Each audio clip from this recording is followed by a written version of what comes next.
Ulcer இருக்கு, lemon சாப்பிடலாமா அப்படின்னு கேட்டிருக்காரு. கமெண்ட் போடுற பாருங்க. ரொம்ப வில்லத்தனமான கேள்வி. ஏன் அப்படின்னா ஏற்கனவே பல வீடியோக்களை நம்ம சொல்லியிருக்கிறோம்.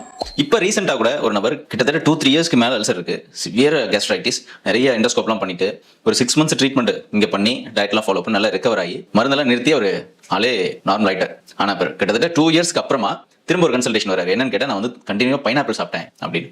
அல்சர் இருக்கிறவங்க சில உணவுகளை நீங்க அல்சர் கியூர் ஆனாலும் வாழ்நாள் முழுவதும் தவிர்க்கிறது உங்க அல்சர் மீண்டும் வராமல் இருக்கிறதுக்கு உதவி செய்யும். அதை சாப்பிட்டா அல்சர் இருக்கிறாக வாய்ப்பு இருக்கு. அது ஏன் என்ன மாதிரி உணவுகள் அப்படின்னா all type of citric fruits, lemon, orange, pineapple, ரொம்ப புளிப்பா இருக்கிற கிரேப்ஸ், ஏற்கனவே ஒரு வீடியோ போடுறோம். அப்பளம், முருகா, கருவாடு, இது மூணும் அல்சர் ட்ரிகர் பண்ணும். ஆல்கஹால், ஏன்னா அல்சர் இருக்கும்போது வலி தாங்க முடியாம ட்ரிங்க்ஸ் பண்ண மாட்டாங்க. ஆனால் நம்ம ட்ரீட்மெண்ட்லாம் பண்ணி எல்லாம் செஞ்சு விட்டு அப்புறம் நல்லா கியூர் ஆயிடுச்சு, நல்லா இருக்கும்னு திருப்பி ட்ரிங்க்ஸ் பண்ண ஆரம்பிச்சிருவாங்க. மீண்டும் severe stomach pain, burning, reflux, இதெல்லாம் ப்ளோட்டிங் இந்த மாதிரி வந்துடும். ஸோ இந்த மாதிரி ட்ரிகர் ஃபுட்ஸ் இதெல்லாம் இருக்கோ இந்த உணவுகள் எல்லாம் வாழ்நாள் முழுவதும் தவிர்க்கணும். என்ன சார் இப்படி சொல்றீங்க, வாழ்நாள் முழுவதும் எப்படி சாப்பிடாம இருக்கு அப்படின்னு நீங்க கேட்கலாம். ஒன்று புரிஞ்சுக்கோங்க, இரைப்பையோட உள் சுவர், இரைப்பை மட்டும் இல்ல மொத்த ஜீரண மண்டலத்தினுடைய இன்னர் லைனிங்மே ரொம்ப சாஃப்ட் ஆனது, டெலிகேட் ஆனது. இங்க 4 விதத்துல இந்த உணவுகள் பிரச்சனை உண்டு பண்ணும், தாக்கத்தை உண்டு பண்ணும். நம்பர் 1, நான் சொன்ன இந்த உணவுகள், இந்த சிட்ரிக் ஆகட்டும் அல்லது ஆல்கஹால் ஆகட்டும், soda, coffee, tea, green tea, lemon tea, இதெல்லாம் கூட இந்த வகைகளில் நீங்க சேர்த்துக்கோங்க. இவைகள் ஃபர்ஸ்ட் வயிறோட இன்னர் லைனிங்கை நேரடியாவே தாக்கும். கிள்ளி விடுற மாதிரி, கீறி விடுற மாதிரி இந்த உணவுகளுக்கு அந்த தன்மை இருக்கிறது. ஏன்னா அது ஹார்ஷா இருக்குது, புளிப்பா இருக்கு, காரமா இருக்கு அப்படிங்கறனால நேரடியாவே தாக்கும். நல்லா ஆறி போன புண்ணை மீண்டும் புண்ணாக்கி விடும். 2வது, அமில உற்பத்தி அதிகப்படுத்தும். வயிற்றுக்குள்ள ஹைட்ரோகுளோரிக் ஆசிட் உற்பத்தி ஆகுது.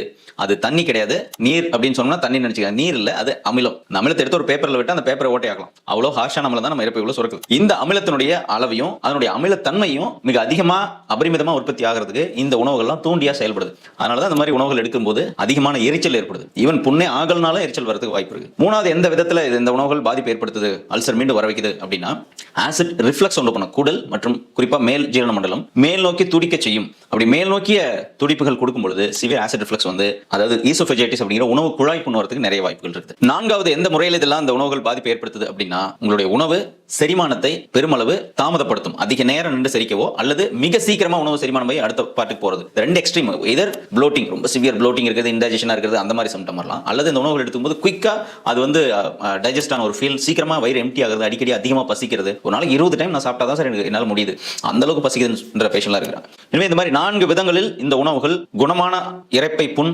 முன் சிறுகுடல் புண், அல்சரேட்டிவ் கொலைட்டிஸா இருக்கலாம், ஐபிஎஸ்ஸா இருக்கலாம், ஜீரண மண்டலத்தில் வரக்கூடிய எந்த நோய்களையும் மீண்டும் வர செய்யும். எனவே எல்லாருக்குமே நான் சொல்லி விடுறது, அல்சர் ஓரளவுக்கு சரியாகி உங்களால நார்மல் ஃபுட்லாம் எடுக்க முடியுது அப்படின்னா முடிஞ்ச அளவுக்கு அந்த குணமான நிலையாவே நீங்க தொடர்ந்து மெயின்டைன் பண்றது, பராமரிக்கிறது, பாதுகாக்கிறது ரொம்ப ரொம்ப முக்கியம். சரியாயிடுச்சுன்றதுக்காக மீண்டும் இந்த ட்ரிகர் ஃபுட்ஸ் எடுத்தோம் அப்படின்னா மீண்டும் பழைய நிலைக்கு போறதுக்கு, அல்சர் மீண்டும் வரதுக்கு நிறைய வாய்ப்புகள் இருக்கு. எனவே அல்சர்ல இருக்கிறவங்க, ட்ரீட்மெண்ட் குணமானவங்க யாரா இருந்தாலும் ஜீரண மண்டல நோய் பிரச்சனை இருப்பவர்கள் இந்த உணவுகளை தவிர்ப்பது தான் நல்லது. அதுல எந்த சந்தேகமும் உங்களுக்கு வேண்டாம்.